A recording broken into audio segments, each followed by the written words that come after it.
Hello, today we'll do a basic derivation of the Schrodinger's equation.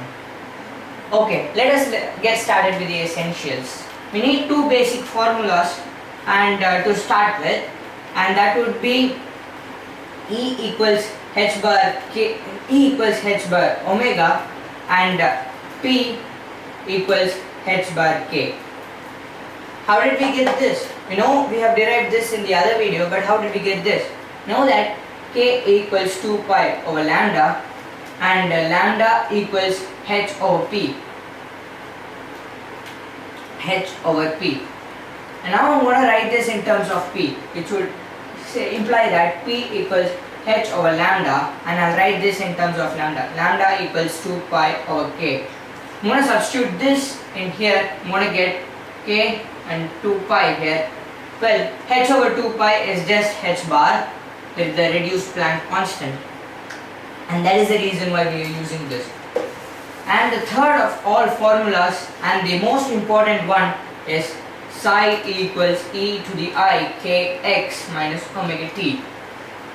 And now what we are gonna do now is we're gonna write k and omega in terms of p and h bar, or e and h bar.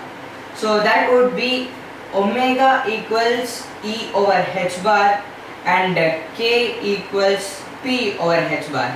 I'm going to substitute these two here. So that would essentially give me e to the I. Well, h bar is common here and here, so I'll take that common out. And that would give me, well, p first, px minus et. Yes. And now this will be our most important equation to derive the Schrodinger's equation. And let me first differentiate psi. Let me get the partial derivative of psi with respect to space.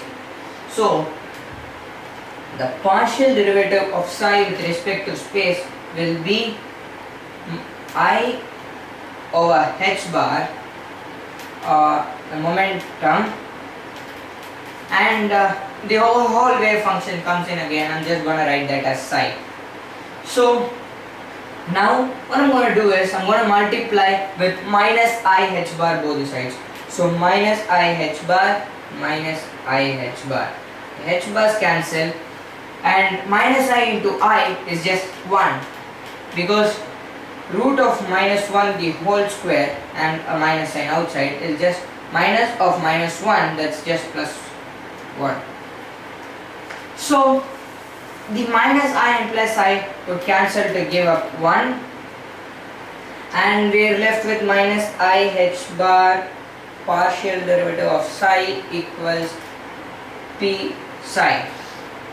So that will be our first step towards deriving the Schrodinger's equation. Put a box over it.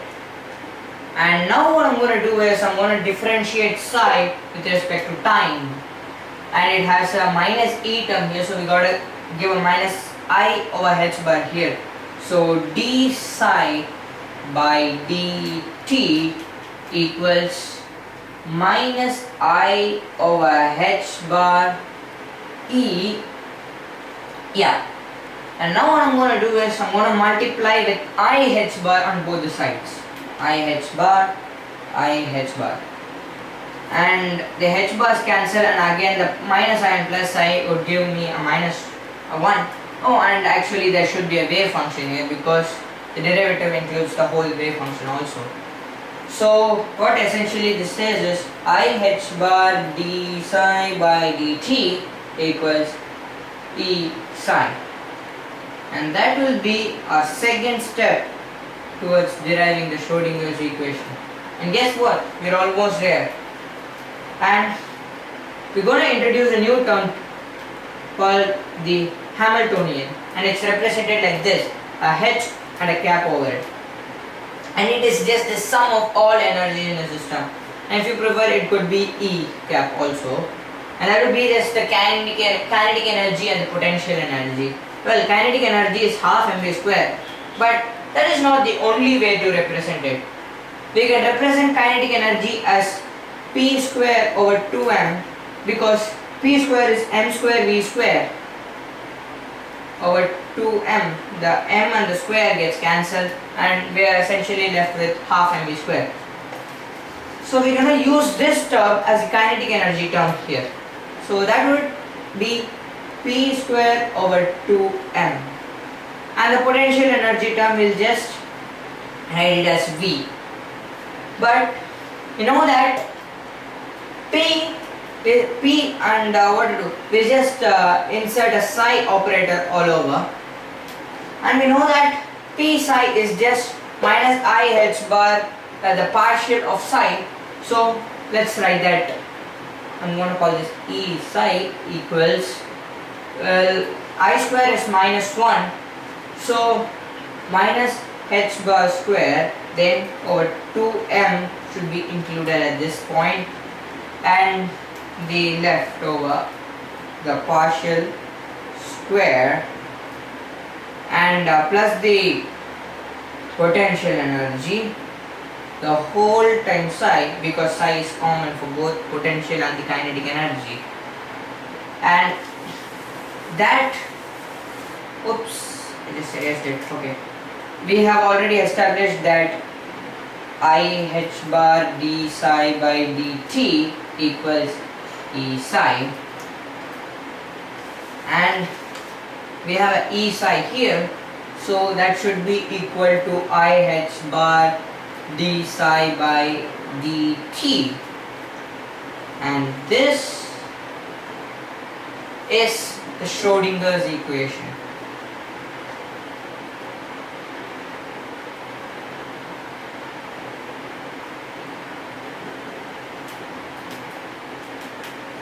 Yes. E psi equals minus h bar square over 2m, the partial derivative square plus v, the whole times psi equals I h bar d psi by dt. Yes, I got it right. Well, there is the rest.